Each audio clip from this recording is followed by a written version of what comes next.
khắp yên hàng lần đung lấy lại thương cả buồn sang đi gà ta lại về để buộc lại học viên đình lúc này dần nhiều tụ tum đẹp rẻ lên từ tụ mà bọt cái nhú lên từ kén đi bia lên từ nhâm bay càng tuân nữa nước giả bọt bằng tụ trong lúa đáng cái nhú nó lại cứ tụ dùa ta bột lại này nó nói là bộ lu rẻ lu bọt cái lại đang còn sang Việt Nam lại nhung cái mò chơi rồi liền úp cái lại nó hoa lên từ cái chum bọt vui lệ lại phải học cái dùng cái buồn sang xem lúc sampai bang bố như dùng cái buồn sang nó lại dulu mang sang đâu cái nhập mồm nó là hạt hòa bầu như này lại chủ tịch nước đi phụ trọng gì là ông Tô Lâm nó lại Tô Lâm nhưng mà bro này những bạn đã bổ đà lum nuôi lệ Tô Lâm mà bro như đà lum nuôi lệ mà bro Tô Lâm như đà mom nuôi lệ Tô Lâm bằng ngàn lu đà lum nuôi lệ Tô Lâm nhá xị lần ca đề gà đã bổ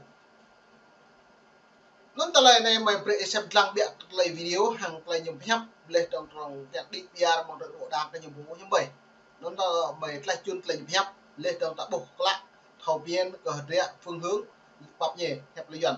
địa dần lệ phương hướng ta lại nhớ áp đảo nuôi nào buồn sáng đi gà đá lưu vật bình dần cái nhầm vùng xem vậy nó mày phải xem lăng biện rồi.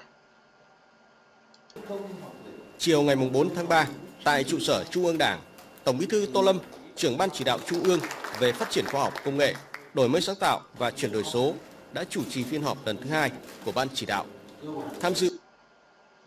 dân nó nhiều càng pli hi cái lại số cái lại mà bro hàng lại hạt rẻ chẳng là đi bia lum ta cái lại mà vua mang cái lại phiền nuôi buồn sang nó cái lại này vua cái tạo bổ hiếu lại nhiều prem bổ mỏ prem cái nào buồn sang cô lại nhiều prem không là bộ cái nhiều lệ tiếng như vậy sun ngăn nào lại bla này lên là mạ để đọ là buồn sang này lên lum ta cái lại sâu sạch cái nào nhiều prem trong lại luôn xăm lệ càng nhiều pre nạ buồn sang thọc là cái dấu bờ đà ngạ làm thế bờ đà ngạ ma bờ làm công ty đây hay công ty đi hay đi việc đi bộ bộ duyệt lên nó nhiều lợi dụng cơ hội tại bộ đảng cộng sản Việt Nam bộ mỏ đi việc là buồn sang lợi dụng cơ hội cái nào những bốc méo tự chúa mạng rọn lần nào bị bẹt là buồn sang đúng hàng đấy là bục lung tả nó nhờ hạt địa Tô Lâm đệ tôi đã bục hàng này Tô Lâm nhá hạt địa các ta lấy tham nhũng tham ô lu pít bảng bởi đi lần chẳng thế nào nó còn mình càng rõ vì cái trả lời tiếp Tô Lâm hạt địa cái nhiều chất như máu nhu prong bởi đi lần chẳng Việt Nam nhiều thứ kệ kết nhập khẩu này nhập lậu này hàng hóa đăng này lên trồng Kim Lâm này khai thác rừng này có nhiều màu chữ kỹ như cách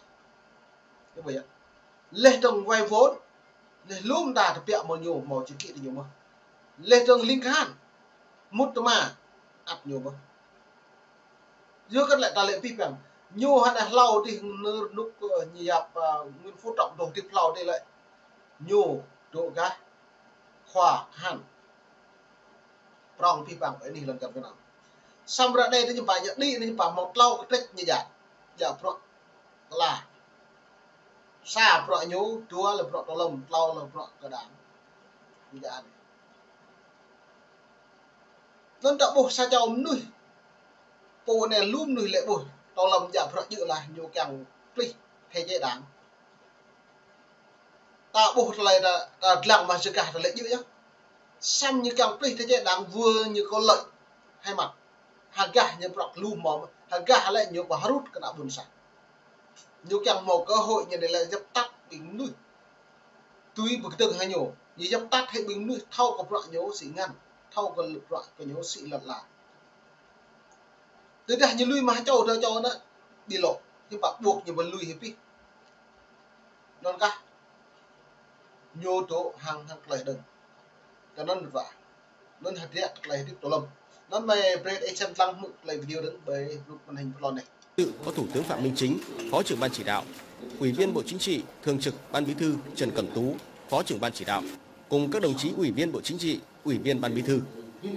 Sau hơn một tháng triển khai kể từ phiên họp lần thứ nhất ngày 20 tháng 1 vừa qua, đến nay các nhóm vấn đề về hoàn thiện nền tảng hoạt động của Ban Chỉ đạo Trung ương đã cơ bản hoàn thành. Trong đó với 12 cơ chế, chính sách thí điểm để thể chế hóa nghị quyết số 57 vào thực tiễn, những vấn đề có thể triển khai sớm, giải quyết ngay, không chờ đến khi Quốc hội thông qua các luật. Việc có sự thay đổi tích cực, lý và phục vụ người dân, doanh nghiệp là tiền đề để xây dựng trung tâm. Bồi đó, có tờ lại như lệ pi bằng nạ buồn sang hàng lại bọ mạ mà lại si lẽ bằng tờ lại ngạ màm để doanh nghiệp nó lại do ta cái nhu bộ preu nuôi nạ buồn sang hàng nuôi con buồn con sĩ lẽ keo bằng lại dần mà đạp cái bộ lệ pi bằng pro thực hiện bằng đạp cái bộ chỉ thị nhưng tôn cái như đi ngắt giờ nó lại tung klum ra này là nạ buồn sang ta kenapa nên nào nè biết ngạ tê tôn tê ngạ to ngạ cất ép là tôn pi bằng nó lại tôn nó lại bầm màu cơ hội bộ leng với các buồn sáng thâu mưa như phép như bạn như giáp lại giá thị trường như mò tấm nền cái giá thị trường bắt đầu như 20.000 một ký với mang non con buồn lưới kim bài nhập đấy chỉ có 15.000 mang nó 5.000 để bỏ được đại người lệ trông nhựa dấu thay thuế bình con buồn buộc phải am giá như là buồn sang doanh nghiệp như vậy doanh nghiệp có tờ lấy nhiều xịn lẽ bằng tờ lấy trao đổi hàng hóa bờ đà có tờ lấy lận la bờ đà có tờ lấy luôn ta lấy plei nè tụi bé mong tình nhiều sản được có huy còn về lưu để ta ca mà thằng lố làm sao rủ miền tôm mà mong plei cú bia bại treo reo mà rồi nhỉ plei mong plei cú chứ cái túm 4 đồng đó xem như xịn bại treo như bà 3.000 một gói đấy nhở mang non 3.000 một gói đã lấy đồng thuế nhà nước này làm chung đồng thuế nhà nước mò 30% 20% đồng thuế bên lấy đồng plei ta sẽ mở plei ta nhập plei 2.000 một ký mang non in plei phân như từ 1 triệu lắm sắc cam lấy cái sắc tội chết plei nè 5.000 sập là plei mang non lấy chim bá chỉ có 4.000 pa mạ sắc phân mất mạ sắc mất công plei đã giờ nó nước có mày rọi về này lại nó anh lùm nuôi ta cả thabo ô hột rịa rọi về cả ta lại doan nhưng ngậm nick thằng nào buồn sang đấy cả thabo nhu cái tết cái nào buồn sang bình quân buồn này con buồn buộc như cái tết nào lặp lại đấy con nào lặp lại đấy gì vui vui cái gì nào buồn sang ta có nong nhẹ ma nuôi bà thao lại xịm nè bà thao để thiếu để tôi như ra nhớ một tuổi nhỉ tôi giả tôi tóc su nhớ một tuổi đi nhớ xị kem thì nhớ một xị bánh mì thì nhớ một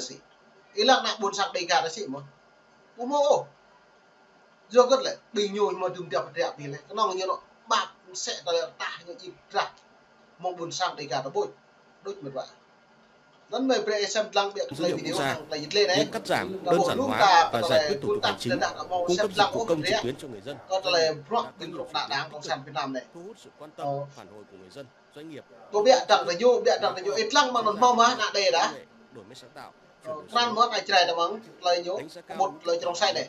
Tổng Bí thư Tô Lâm cũng chỉ nòng thì nhiều sân chứ. chế. Dù đây phạm bình chính, ông Tô Lâm lên tướng cái bật lon tướng. Đi cập nhiều để đứng. Đổi mới tư duy. Đừng đợi biểu như đấy á, nhìn lý quyết là những người đứng đầu các cấp chưa quan tâm chỉ đạo. Cất như ngại như bộ một thông qua cái nào buôn sang ô luật lên luật đằng nhiều sao nào buôn sang lại đằng bè nó tổ ông thế đã nào buôn sang nhờ lại ra nào buôn sang bục đây ngại như ngại lại sĩ vì tổng tôi vào cái gì nữa bây giờ lấy ruột hòa trận này nó đang nào buôn sang nó đang như áo bộ nhiên đấy là em mua ruột em đi cạch bộ này lui bộ thiện